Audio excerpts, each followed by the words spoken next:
ശിവഗിരി മഠത്തെ സംബന്ധിച്ചിടത്തോളം മഠത്തിൻ്റെ പ്രധാനപ്പെട്ട ലക്ഷ്യമെന്ന് പറയുന്നത് ശ്രീനാരായണ ഗുരുദേവൻ മാനവരാശിക്ക് നൽകിയ ധർമ്മത്തെ അഥവാ ദർശനത്തെ സാമാന്യ ജനങ്ങളിലേക്ക് എത്തിക്കുക, ആ ദർശനം നമ്മുടെ ജീവിതത്തിൽ സ്വീകരിക്കുകയും സ്വാംശീകരിക്കുകയും ചെയ്യുമ്പോൾ അത് നമ്മളുടെ വ്യക്തി ജീവിതത്തിലും കുടുംബജീവിതത്തിലും സമൂഹത്തിലും രാഷ്ട്രത്തിലുമൊക്കെ ഒരു താളലയം കൊണ്ടുവരിക എന്നുള്ളതാണ്. നമ്മളെല്ലാവരും ആഗ്രഹിക്കുന്നതും നമുക്ക് ശാന്തി ഉണ്ടാകണം, സമാധാനമുണ്ടാകണം, സുഖമുണ്ടാകണം എന്നുള്ള ഒരു ലക്ഷ്യത്തോടു കൂടി തന്നെയാണ് നമ്മൾ പ്രവർത്തിക്കുന്നത്. അത് സന്യാസിമാരായാലും ഗൃഹസ്ഥന്മാരായാലും ലക്ഷ്യമൊന്നു തന്നെയാണ്, സുഖപ്രാപ്തി. പക്ഷെ നമ്മൾ ഉദ്ദേശിക്കുന്ന രീതിയിലുള്ള ഒരു ആത്യന്തികമായ സുഖത്തെ നമുക്ക് നിലനിർത്തി കൊണ്ടുപോകാൻ സാധിക്കുന്നില്ല എന്നുള്ളതാണ് നമ്മൾ നേരിടുന്ന പ്രധാന വിഷയം. അത് ഈ നൈരന്തര്യം, നമുക്ക് ഈ സുഖത്തിൻ്റെ നൈരന്തര്യം അല്ലെങ്കിൽ ഒരു താളം എവിടെയാണ് നമുക്ക് നഷ്ടപ്പെടുന്നത് എന്നുള്ളത് നമ്മൾ അന്വേഷിക്കുന്നില്ല എന്നുള്ളതാണ് ഇതിൻ്റെ ഒരു യാഥാർത്ഥ്യം. നമുക്കെന്തുകൊണ്ട് അത് സാധിക്കുന്നില്ല? നമ്മുടെ ഇന്ദ്രിയങ്ങളൊക്കെ, പഞ്ചേന്ദ്രിയങ്ങളൊക്കെ പുറത്തേക്കാണ് ഓടിക്കൊണ്ടിരിക്കുന്നത്. അത് അതിശക്തമായി ഈ മനസ്സിനെയൊക്കെ വലിച്ചു കൊണ്ടുപോവുകയാണ്. ബുദ്ധിയെയും അത് വികലമാക്കിക്കൊണ്ടിരിക്കുകയാണ്. അതുകൊണ്ട് പരമഗുരു ഇതിനൊരു സൊല്യൂഷൻ എന്താണ്, എങ്ങനെയാണ് നമ്മൾക്ക് നൽകിയിട്ടുള്ളത്? ലോകം മൊത്തം ഇന്ന് അങ്ങനെ ഒരു വല്ലാത്തൊരു പ്രതിസന്ധിയിലൂടെ കടന്നു പോവുകയാണ്. മാനസിക പിരിമുറുക്കങ്ങൾ, മനോരോഗ ക്ലിനിക്കുകൾ എല്ലാ സ്ഥലങ്ങളിലുമുണ്ട്. അമേരിക്കയിൽ ജോലി ചെയ്യുന്ന ഒരു മനോരോഗ വിദഗ്ധൻ ഒരിക്കൽ അദ്ദേഹത്തിൻ്റെ സഹോദരൻ കേരള യൂണിവേഴ്സിറ്റിയിൽ ജോലി ചെയ്യുന്ന സൈക്കോളജി ഡിപ്പാർട്ട്മെൻറ്റിൻ്റെ ഹെഡായിട്ട് പ്രവർത്തിച്ച ഒരാളാണ്. അപ്പോൾ ഒരിക്കൽ അദ്ദേഹവുമായി ഒരു സംവാദമുണ്ടായിരുന്നു. അദ്ദേഹം ഒരുപാട് ചോദ്യങ്ങൾ ചോദിച്ചു. അറിയാവുന്ന രീതിയിലുള്ള മറുപടികളെല്ലാം കൊടുത്തതിന് ശേഷം ചില ചോദ്യങ്ങൾ തിരിച്ചും ചോദിച്ചു. ആധുനിക മനഃശാസ്ത്രം വഴിമുട്ടി നിൽക്കുന്നു എന്നുള്ളതാണ് സത്യസന്ധമായിട്ട് അദ്ദേഹം സമ്മതിച്ചൊരു കാര്യം. മനസ്സിനെ നിയന്ത്രിക്കുവാനും അതുപോലെ മനസ്സിൻ്റെ പ്രശ്നങ്ങളെ പരിഹരിക്കാനുമാണ് ഈ മനഃശാസ്ത്രജ്ഞന്മാർ ശ്രമിക്കുന്നത്. പാശ്ചാത്യരാണ് അതിന് ഏറ്റവും നല്ല ആളുകൾ എന്നുള്ള ഒരു മാനസികമായിട്ടുള്ളൊരു അടിമത്വം നമ്മൾക്കെല്ലാം നിലനിൽക്കുന്നത് കൊണ്ട് അവർ പറയുന്നത് നമ്മൾ അങ്ങോട്ട് അംഗീകരിക്കുക. ഈ കുറേ സെഡേറ്റീവ് മെഡിസിൻസ് നമുക്ക് തരിക, അങ്ങനെ നമ്മുടെ നാഡീവ്യൂഹത്തെയൊക്കെ തളർത്തിയിട്ടിട്ട് അവരുടെ ഒരു ട്രീറ്റ്മെൻറ്റാണ്. പക്ഷേ അതൊരു ശാശ്വതമായ പരിഹാരമല്ലല്ലോ. അപ്പം അദ്ദേഹം പറയുകയാണ്, അവിടെ മുട്ടിന് സൈക്കിക് ക്ലിനിക്കുകളുണ്ട്. എന്തുകൊണ്ട്? അപ്പോൾ ഇവിടെയും അതിൻ്റെ ഒരു അതിപ്രസരം നടന്നുകൊണ്ടിരിക്കുകയാണ്. ഇവിടെ മാതാപിതാക്കൾ കുട്ടികളെ വളരെ പാടുപെട്ട് പണം സമ്പാദിച്ച് സ്കൂളിലേക്കും കോളേജിലേക്കും ഒക്കെ അയക്കും. അവരുടെ ലക്ഷ്യം മക്കൾ പഠിച്ച് മിടുക്കന്മാരായി വയസ്സാവുന്ന കാലത്ത് മാതാപിതാക്കളെയും കൂടി സംരക്ഷിക്കുമെന്നുള്ള ആ ഒരു സ്വാർത്ഥത വെച്ചുകൊണ്ട് തന്നെയാണ് പഠിപ്പിക്കുന്നത്.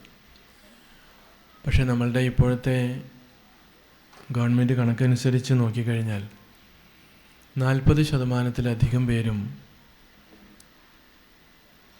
മയക്കുമരുന്നിന് അടിമകളായി മാറിയിരിക്കുകയാണ്. ആരൊക്കെയാണ് എന്ന് ആർക്കും അറിഞ്ഞുകൂടാ. അറിഞ്ഞാലും പ്രതികരിക്കാൻ പറ്റുന്നില്ല. കാരണം ഈ മയക്കുമരുന്ന് കഴിക്കുന്ന ആൾ ഏത് രീതിയിൽ പ്രതികരിക്കുമെന്നറിയില്ല.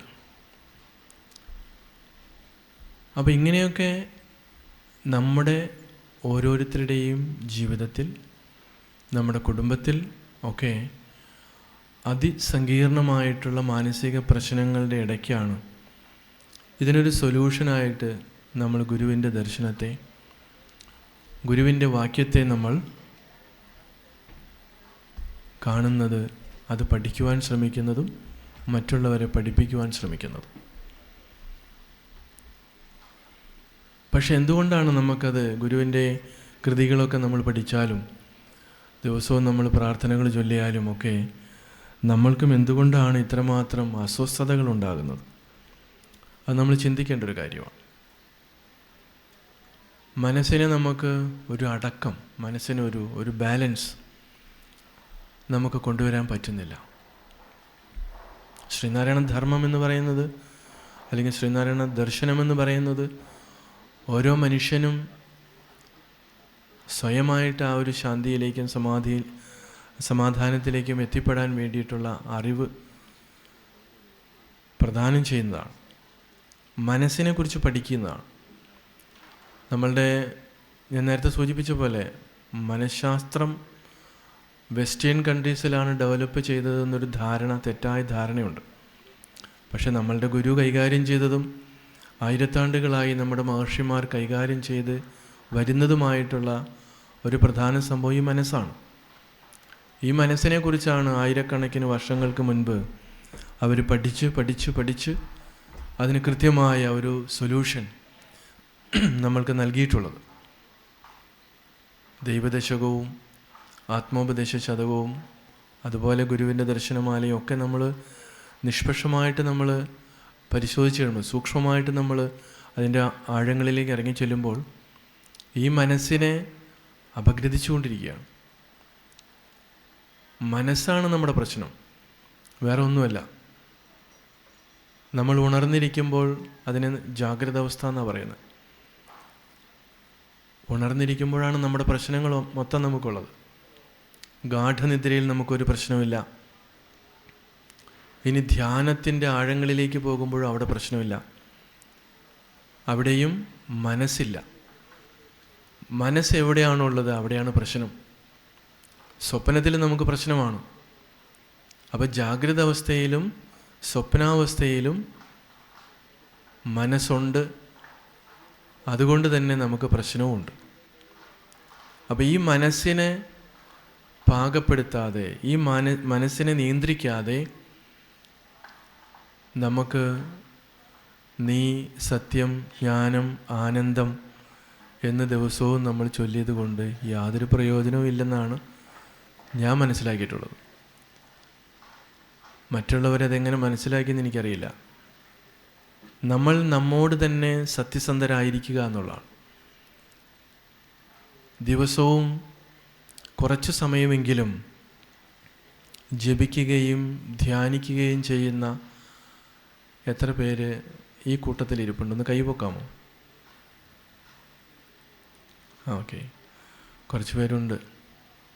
അപ്പോൾ ദിവസവും ധ്യാനിക്കുകയും ജപിക്കുകയും ഒക്കെ ചെയ്യുന്നവർക്ക് കുറച്ചെങ്കിലും ഒരു മനസ്സിനെ ഒരു ശാന്തമായിട്ട് കൊണ്ടുപോകാൻ സാധിക്കും. ചിലത് യാന്ത്രികമായി ഇങ്ങനെ ഇരിക്കുക, കണ്ണടച്ചിരിക്കും, മനസ്സ് വേറെ എവിടെയൊക്കെയോ ആയിരിക്കും, എന്തൊക്കെയോ ആലോചനകളിലായിരിക്കും. ജപിക്കുന്ന സമയത്ത് മാല കയ്യിലൂടെ ഇങ്ങനെ ഉരുണ്ടുരുണ്ട് പോകുന്നുണ്ടാവും. ചിന്തിക്കുന്നത് വേറെ എന്തെങ്കിലും കാര്യമായിരിക്കും, പറയുന്നത് വേറെ എന്തെങ്കിലും കാര്യമായിരിക്കും. അത് യാന്ത്രികമാകുകയാണ്. പരമഗുരു ശാസ്ത്ര പഠനത്തിന് ശേഷം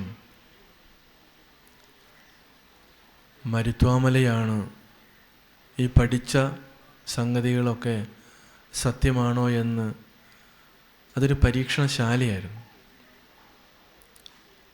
പക്ഷേ ഗുരുവിൻ്റെ അവതാരം വളരെ വ്യത്യസ്തമാണ്, അപൂർവങ്ങളിൽ അപൂർവമാണ്. എന്നിട്ടും ഗുരു എന്തിനാണ് തപസ് ചെയ്യാൻ പോയത്? ഗീതയിൽ പറയുന്നുണ്ട്, ന ബുദ്ധിഭേദം ജനയേത് അജ്ഞാനാം കർമ്മസംഗിനാം. ഈ കർമ്മത്തിൽപ്പെട്ട് കിടക്കുന്ന ആളുകളുടെ ഇടയ്ക്ക് ബുദ്ധിഭേദം ഉണ്ടാക്കാൻ പാടില്ല. അതുകൊണ്ട് തന്നെ ഗുരു എല്ലാത്തിനും മാതൃകയായിരുന്നു. കഠിനമായ തപശ്ചര്യ, അത് ഗുരുവിൻ്റെ അവസാന കാലം വരെ ഗുരു നിത്യവും ആ ധ്യാനം വിട്ടിട്ടില്ലായിരുന്നു. പക്ഷേ ഇന്ന് ഗുരുവിൻ്റെ അതിഗഹനമായ കൃതികളൊക്കെ പഠിപ്പിക്കുന്നവരൊന്നും 10 മിനിറ്റ് പോലും ധ്യാനിക്കാറില്ല. പക്ഷെ അവർ ഇങ്ങനെ വലിയ പ്രഭാഷണങ്ങൾ നടത്തും. ജീവിതവുമായി ഈ പറയുന്നതുമായിട്ട് യാതൊരു ബന്ധവും അതിനകത്ത് കാണില്ല. തന്നെയല്ല, അതുകൊണ്ട് തന്നെ ഇത് മറ്റൊരാളെ സ്പർശിക്കുന്നുമില്ല. അവരെ ഹൃദയത്തെ സ്പർശിക്കണ്ടേ? ഇപ്പോൾ ഗുരു ധ്യാനത്തിൻ്റെ ആഴങ്ങളിൽ നിന്നും കണ്ടെടുത്ത ആ മുത്തുകൾ നമ്മൾ വളരെ ലാഘവത്തോടു കൂടി ആ രീതിയിലേക്ക് ഒരു സാധനയോ ആ രീതിയിൽ ഒരു ധ്യാനമോ അങ്ങനൊരു സൂക്ഷ്മമായിട്ടുള്ള മുൻവിധിയില്ലാത്ത ഒരു മനസ്സോ ബുദ്ധിയോ ഒക്കെ ഉപയോഗിക്കാതെ ഉപരിപ്ലവമായിട്ട് ഇതിനെയൊക്കെ എടുത്ത് പറയുമ്പോൾ എങ്ങനെയാണ് അതിനൊരു സത്യസന്ധത ഉണ്ടാകുന്നത്? നമ്മൾക്ക് എങ്ങനെയാണ് ശാന്തി ഉണ്ടാകുന്നത്? ഒരാൾ വലിയ ഗുരു ഭക്തയാണ്, ഒരു വലിയ ഒരു ദുഃഖം അവരുടെ ജീവിതത്തിലേക്ക് കടന്നു വന്നപ്പോൾ അവർ പറയുകയായിരുന്നു, ഞാൻ എന്ത് തെറ്റ് ചെയ്തിട്ടാണ് ഗുരുദേവൻ എന്നോട് ഇങ്ങനെ കാണിച്ചത്? ഗുരുദേവൻ്റെ തലയിൽ കൊണ്ടുവച്ച ആ കുറ്റം മൊത്തം. ഇതാണ് ഭക്തന്മാരുടെ പൊതുവെ ഒരു മാനസികാവസ്ഥ. അവരവർ ചെയ്യുന്ന കർമ്മത്തിൻ്റെ ഫലം അവരവർ അനുഭവിക്കുകയാണ്. അതിന് ഒരു ദൈവത്തിനെയും ഒരു ഗുരുവിനെയും കുറ്റപ്പെടുത്തിയിട്ട് കാര്യമില്ല. പക്ഷേ ഇത്രയും വർഷങ്ങൾ ഗുരുവിൻ്റെ കൃതി പഠിക്കുകയും പഠിപ്പിക്കുകയും ഒക്കെ ചെയ്തിട്ടും ഈ ഒരു കാര്യം മനസ്സിലായില്ല എന്നുള്ളതാണ്. അപ്പം നമുക്ക് ഓരോരുത്തർക്കും നമ്മുടെ ഓരോരുത്തരുടെയും ജീവിതത്തിൽ നമ്മൾ ഉള്ളിലേക്ക് തിരിഞ്ഞു നോക്കുമ്പോഴാണ്, സത്യസന്ധമായി തിരിഞ്ഞു നോക്കുമ്പോഴാണ് നമുക്ക് മനസ്സിലാകുന്നത് ഗുരുവിൽ ശ്രദ്ധ നമുക്ക് ഉണർന്നിട്ടില്ല. ശ്രദ്ധ എന്നുള്ള വാക്കിന് മഹർഷിമാർ കൊടുത്തിരിക്കുന്ന അർത്ഥം വളരെ വിപുലമാണ്. ശാസ്ത്രസ്യ ഗുരുവാക്യസ്യ സത്യബുദ്ധ്യവധാരണ സാ ശ്രദ്ധ എന്നുള്ളതാണ്. ശാസ്ത്രത്തിലും ഗുരുവാക്യത്തിലും ഉള്ള സത്യബുദ്ധിയാണ്. വിശ്വാസത്തെക്കുറിച്ചല്ല പറയുന്നത്, അത് സത്യമാണ് എന്നുള്ള ബോധ്യം. അപ്പോൾ ഗുരുവാക്യത്തിൽ സത്യബുദ്ധി ഉണ്ടായിരുന്നുവെങ്കിൽ ഇങ്ങനൊരു പഴി ഗുരുവിൻ്റെ തലയിൽ വെക്കേണ്ട ആവശ്യമില്ലായിരുന്നു. അവനവൻ്റെ നമ്മൾ ഓരോ ജീവനും എത്രയോ ജന്മങ്ങളിലൂടെ നമ്മളിങ്ങനെ ആർജിച്ച സംസ്കാരവുമായിട്ട് വാസനകളുമായിട്ട് നമ്മളിങ്ങനെ വരികയാണ്. ഏതോ ജന്മങ്ങളിൽ ചെയ്തിട്ടുള്ള പുണ്യത്തിൻ്റെ ഭാഗമായിട്ടാണ് ഈ മഹാഗുരുവിൻ്റെ പരമ്പരയിൽ വന്ന് ജനിക്കുവാനും ഭക്തരാകുവാനും അല്ലെങ്കിൽ ശിഷ്യന്മാരാകാനൊക്കെ ഒരു അവസരം കിട്ടിയത്.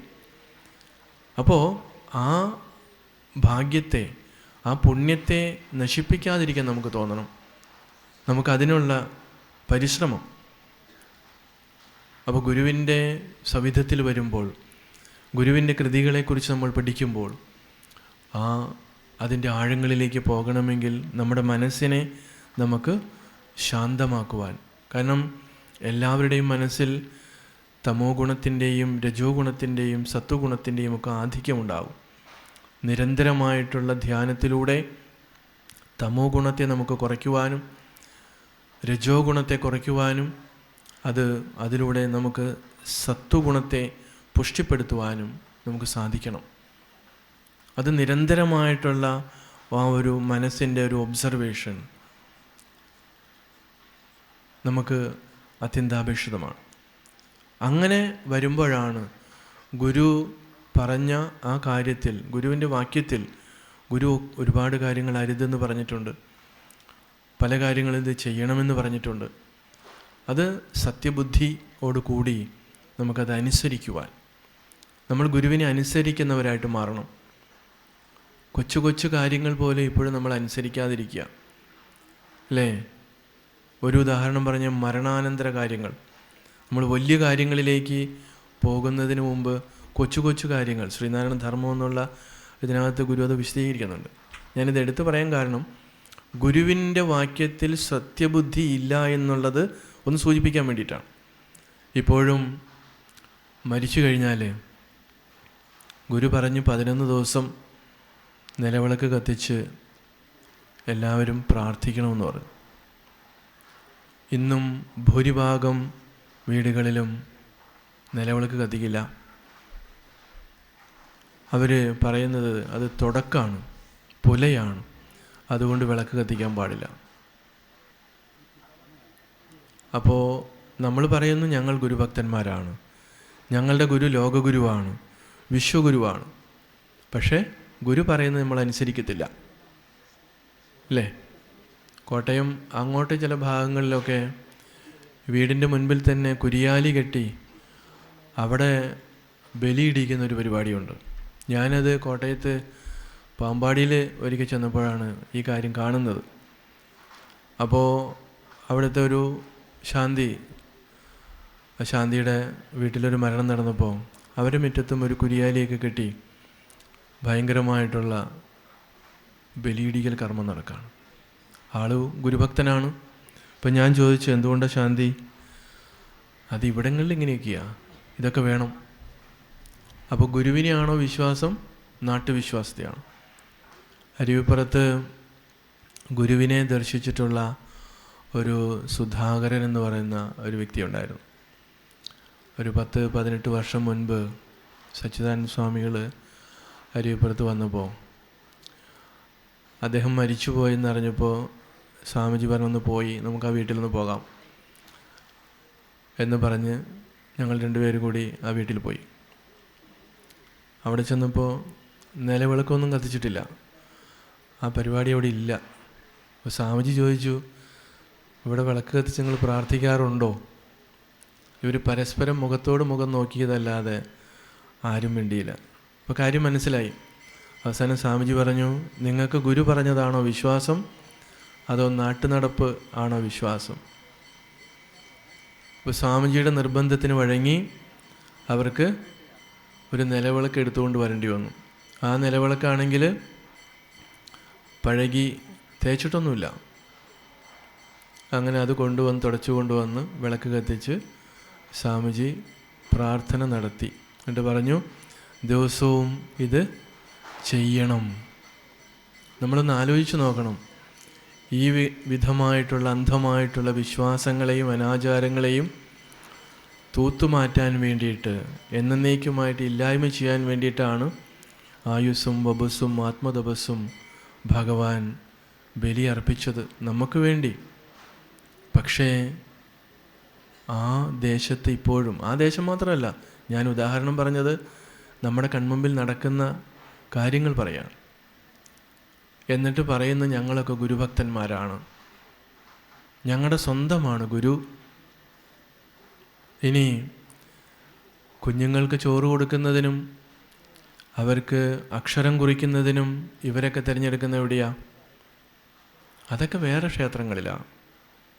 ഇവിടെ ഭഗവാൻ ഇത്രയും ശക്തിസ്വരൂപിണിയായ പരബ്രഹ്മസ്വരൂപിണിയായ ശാരദയെ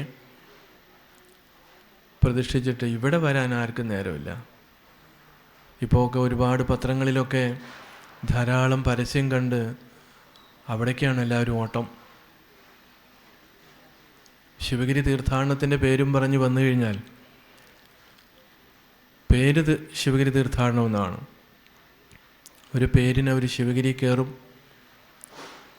ഗുരുപൂജയുടെ മഹത്വമൊന്നും അറിഞ്ഞിട്ടല്ല, എങ്കിലും ടിക്കറ്റ് കൂപ്പണൊക്കെ എടുത്ത് ഇവിടെ ഭക്ഷണമൊക്കെ കഴിച്ച് അതൊരു ഊണെന്നാണ് പറയുന്നത്. പക്ഷെ അതിൻ്റെ പുറകിലുള്ള ആ ഒരു ഭക്തിയോ സമർപ്പണമോ അതൊന്നും ആർക്കും അറിയില്ല, അത് പറഞ്ഞു കൊടുക്കാറുമില്ല. എന്നിട്ട് പിന്നെ ആദ്യത്തെ ടാർഗറ്റ് എന്ന് പറയുന്നത് തിരുവനന്തപുരത്ത് 1-2 പ്രധാനപ്പെട്ട ക്ഷേത്രങ്ങളൊക്കെയാണ്. അവിടെ പോകണം, അതാണ് ടാർഗറ്റ്.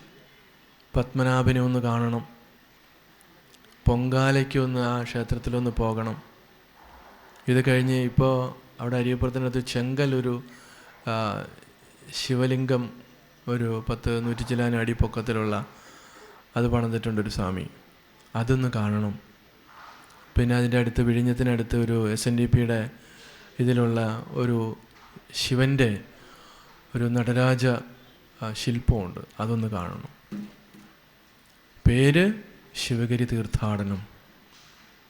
എന്നിട്ട് ഈ ശിവഗിരിയിലോ ശാരദാ സന്നിധിയിലോ വൈദിക മഠത്തിലോ സമാധി മന്ദിരത്തിലോ ഒരു 5 മിനിറ്റൊന്നും പോയി കണ്ണടച്ചിരിക്കുവാനോ ആ ഭഗവാന്റെ കൃതികളോ അല്ലെങ്കിൽ ഭഗവാൻ പറഞ്ഞു തന്ന കാര്യങ്ങളോ ഒന്നും അയവിറക്കുവാനോ ആർക്കും സമയമില്ല.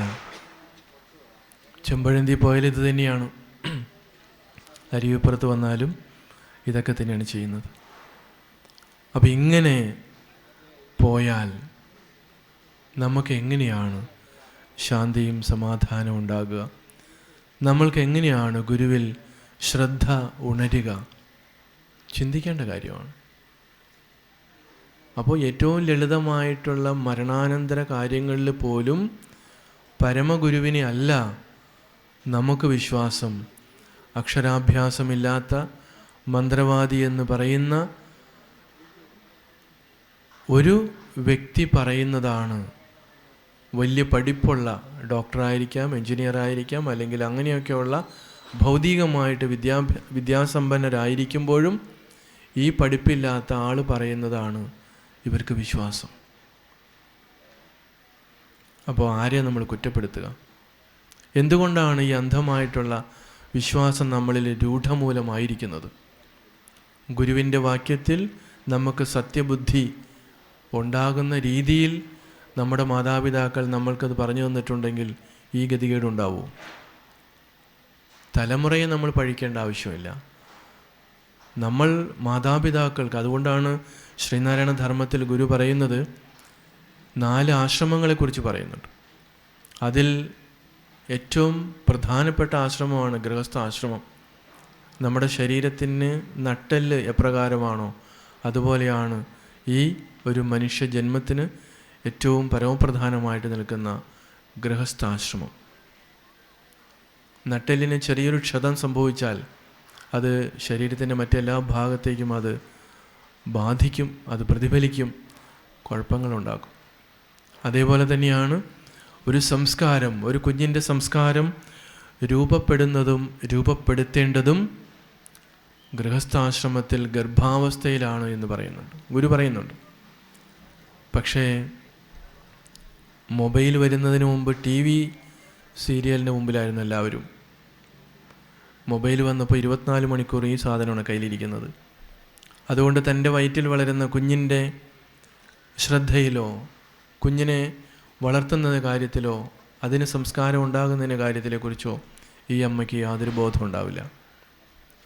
ഈ ധർമ്മം അല്ലെങ്കിൽ ഈ അവസ്ഥയിൽ എന്താണ് നമ്മൾ ചെയ്യേണ്ടത് മാതാപിതാക്കൾ പറഞ്ഞു കൊടുക്കുന്നില്ല.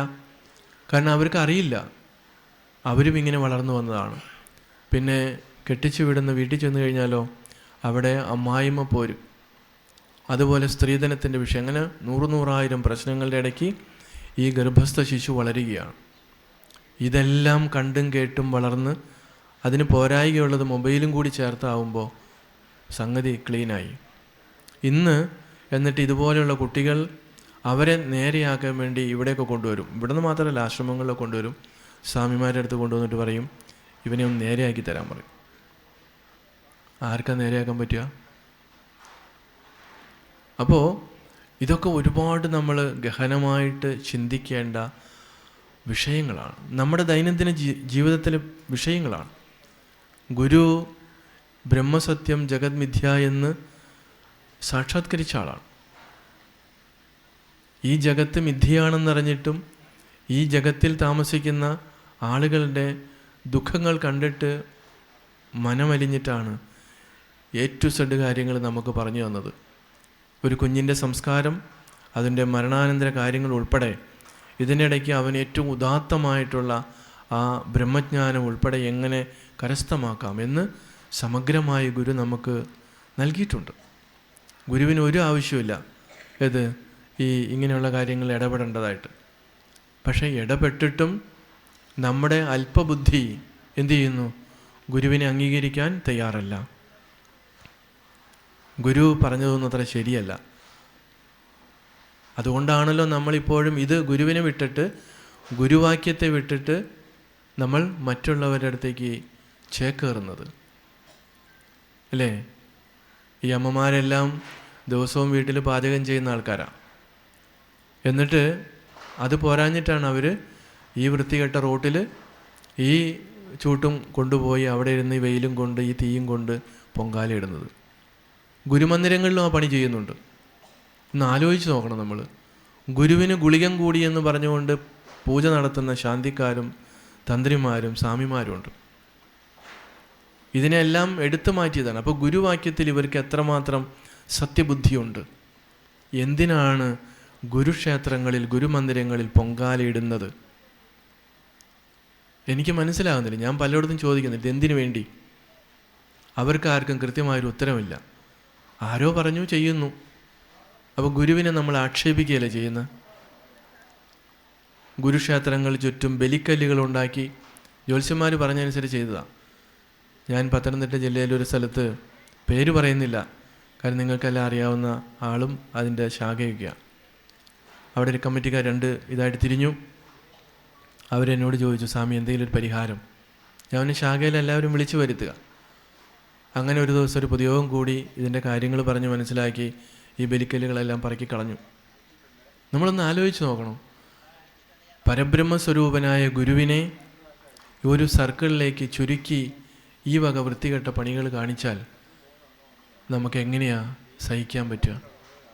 അതുകൊണ്ടാണ് ഞാൻ മുൻപ് സൂചിപ്പിച്ചത്, ഗുരുവിൽ നമ്മൾക്ക് ശ്രദ്ധയില്ല, ഗുരുവാക്യത്തിൽ നമുക്ക് ശ്രദ്ധയില്ല.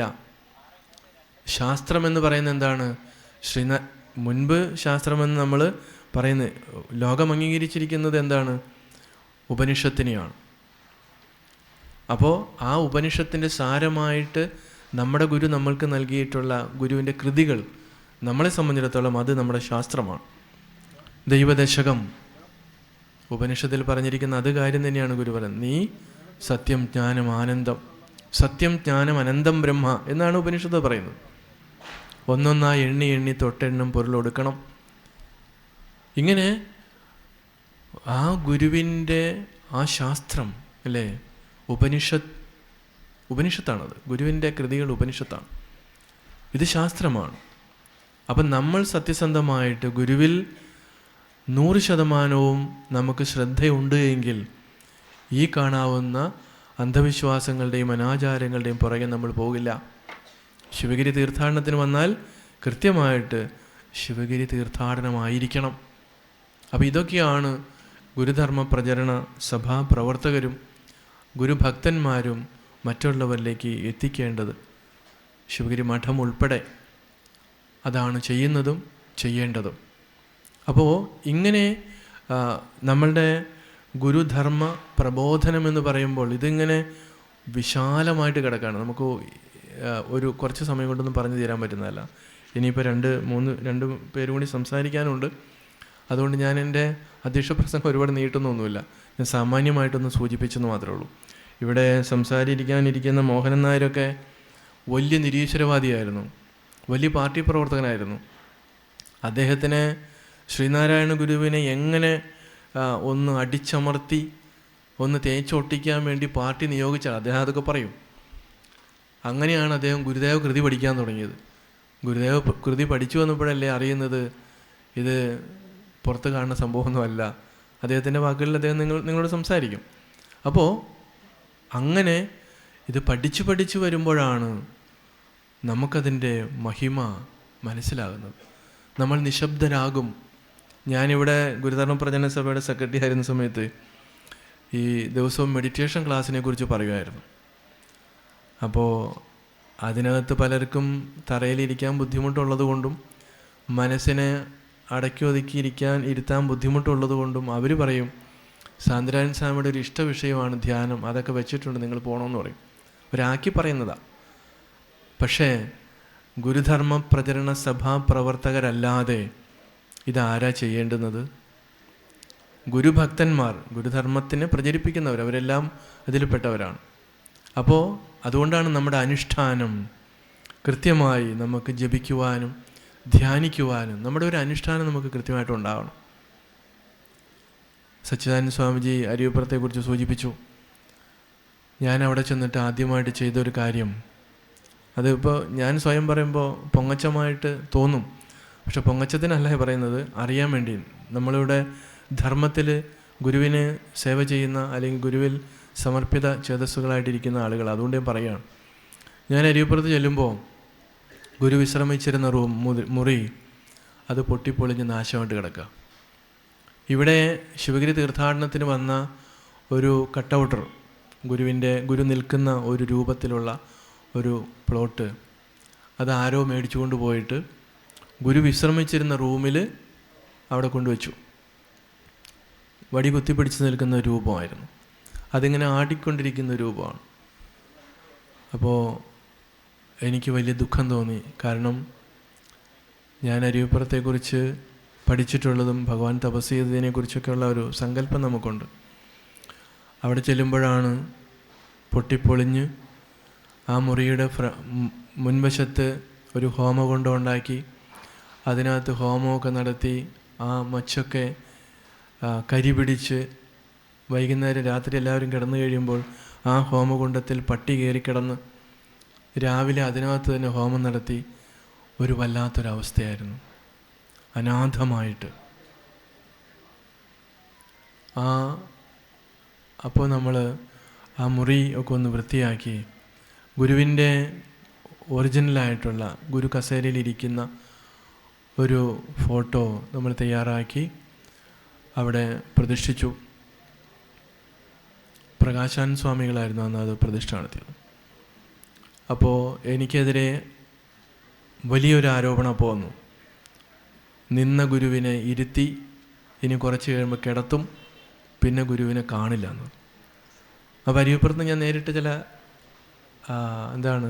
ആക്രമണങ്ങളാണ്. പക്ഷെ ഞാനിതിനകത്തൊന്നും ശ്രദ്ധിക്കാൻ പോയില്ല. എനിക്ക് ഗുരു മാത്രമാണ്.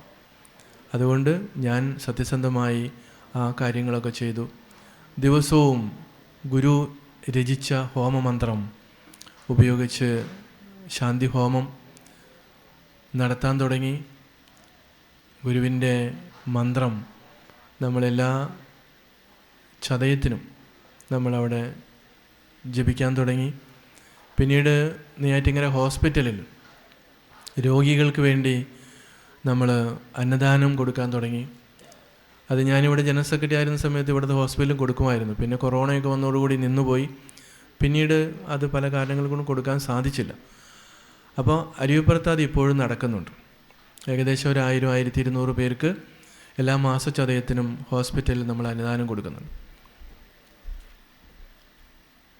സമാധിയായി പോയ ചിദ്രൂപാനന്ദ സ്വാമികൾ മുൻ ജനറൽ സെക്രട്ടറി ആയിരുന്നു.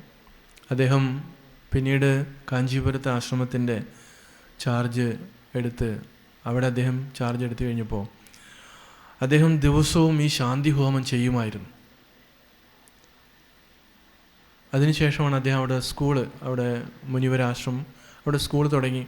ഇന്ന് കാഞ്ചീപുരത്തെ ഏറ്റവും പ്രധാനപ്പെട്ട ഏറ്റവും കുട്ടികൾ പഠിക്കുന്ന ഒരു നമ്പർ 1 സ്കൂളാണ്. അപ്പോൾ സ്വാമിജി എന്ത് സംഭവിച്ചാലും ഈ ഗുരുവിൻ്റെ ഹോമമന്ത്രം ഉപേക്ഷിച്ചുകൊണ്ടുള്ള ഒരു പരിപാടിയില്ലാണ്. അതിനുശേഷം ഞാൻ ഈ 2 വർഷം മുൻപ് അരിയപ്പുറത്ത് 1,00,000 മന്ത്രം ഹോമമന്ത്രം ചൊല്ലിക്കൊണ്ട് നമ്മൾ ശിവരാത്രിക്ക് ഒരു യജ്ഞം നടത്തിയിരുന്നു. അപ്പോൾ പലരും ചോദിച്ചു എന്താണ് യജ്ഞമൊക്കെ മറ്റു പലതേ കേട്ടിട്ടുള്ളൂ. അപ്പോൾ അതുവരെയും 1,00,000 മന്ത്രം ഹോമമന്ത്രം ചൊല്ലി ആരും യജ്ഞം നടത്തിയിട്ടില്ല. ധാരാളം വ്യക്തികൾ അതിന് പങ്കെടുത്തു.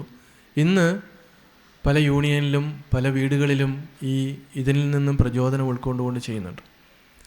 ഗുരുഭക്തന്മാരറിയേണ്ട ഒരു കാര്യം, ഗുരു മന്ത്രദൃഷ്ടാവാണ്.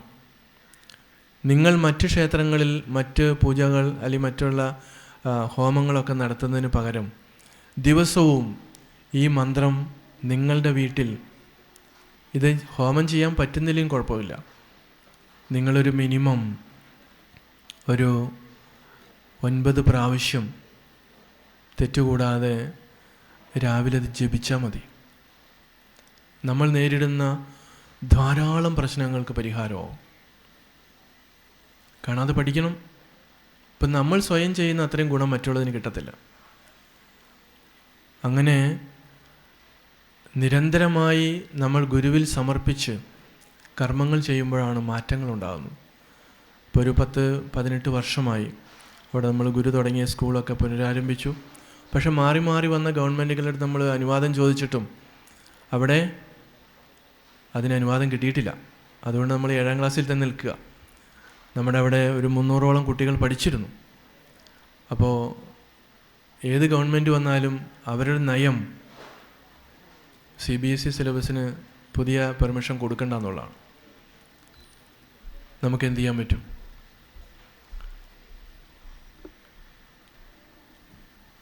അങ്ങനെ ഒരുപാട് പ്രതിസന്ധികളിലൂടെയാണ് അരുവിപ്പുറം മാറി വരുന്നത്.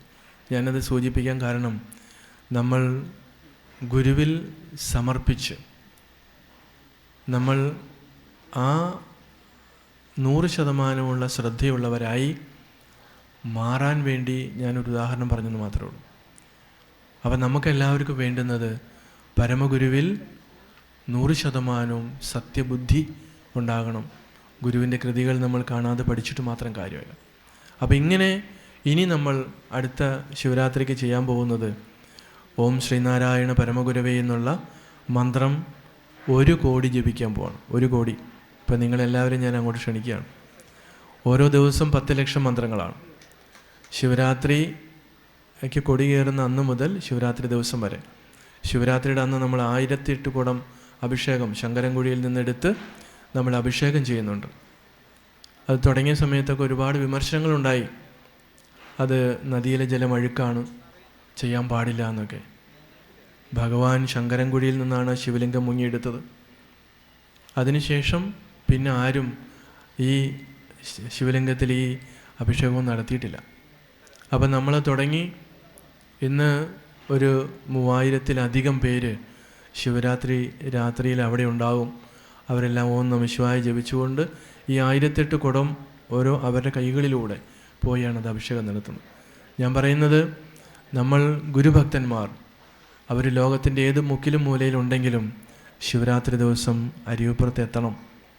ശരീരം കൊണ്ട് എത്താൻ പറ്റിയില്ലെങ്കിലും മനസ്സുകൊണ്ടും ഹൃദയം കൊണ്ടും എത്തണം. കാരണം എന്താണ്? ഇന്ന് നമ്മൾ ഇട്ടിരിക്കുന്ന ഡ്രസ്സ് ഉൾപ്പെടെ, നമ്മൾ ഇന്ന് നേടിയിരിക്കുന്ന വിദ്യ ഉൾപ്പെടെ, നമ്മൾ നേടിയിരിക്കുന്ന സമ്പത്ത് ഉൾപ്പെടെ എല്ലാ സ്വാതന്ത്ര്യവും നമുക്ക് നൽകിയത് ഭഗവാന്റെ ആയുസ്സും വപസ്സും ആത്മതപസ്സും അവിടെ ബലിയർപ്പിച്ചതിന് ശേഷമാണ്. 137ാമത്തെ വർഷമാണ്. അപ്പോൾ ഇത്രയും വർഷം മുൻപ് നമുക്ക് ഗുരു സ്വാതന്ത്ര്യം നൽകി. അതിനും എത്രയോ വർഷങ്ങൾക്ക് ശേഷമാണ് ഇന്ത്യക്ക് സ്വാതന്ത്ര്യം കിട്ടിയത്. അപ്പോൾ ആ ഒരു നന്ദിയും കടപ്പാടും നമുക്ക് എപ്പോഴും ഉണ്ടാകണം. അതുകൊണ്ട് അരുവിപ്പുറം നമ്മുടെ മൂലസ്ഥാനമാണ്. അവിടെ നമ്മൾ വർഷത്തിലൊരിക്കലെങ്കിലും വരണം. ഭഗവാന്റെ സന്നിധിയിലിരിക്കണം. അന്നത്തെ ആ ഒരു ഇതിലേക്ക് നമ്മുടെ മനസ്സിനെയും ഒന്ന് കൂട്ടി യോജിപ്പിക്കണം. അവിടെ ധ്യാനിക്കുവാനായിട്ട് നദീതീരവും കൊടിതൂക്കിയ മലയും ഒക്കെ ഉണ്ട്. ഒരുപാട് ഭഗവാനുമായി ബന്ധപ്പെട്ട് പല സംഭവങ്ങളും നമ്മുടെ ഓർമ്മയിലേക്ക് വരും. അതുകൊണ്ട് അതിനൊക്കെ നമുക്ക് സംസാരിക്കുവാനുള്ള സമയമില്ലാത്തത് കൊണ്ടും ഇനിയും 2 പേര് പ്രധാനമായിട്ട് സംസാരിക്കാനുള്ളത് കൊണ്ടും എൻ്റെ അധ്യക്ഷ പ്രസംഗം ഞാനിവിടെ അവസാനിപ്പിക്കുകയാണ്. ഏവർക്കും നന്ദി, നമസ്കാരം.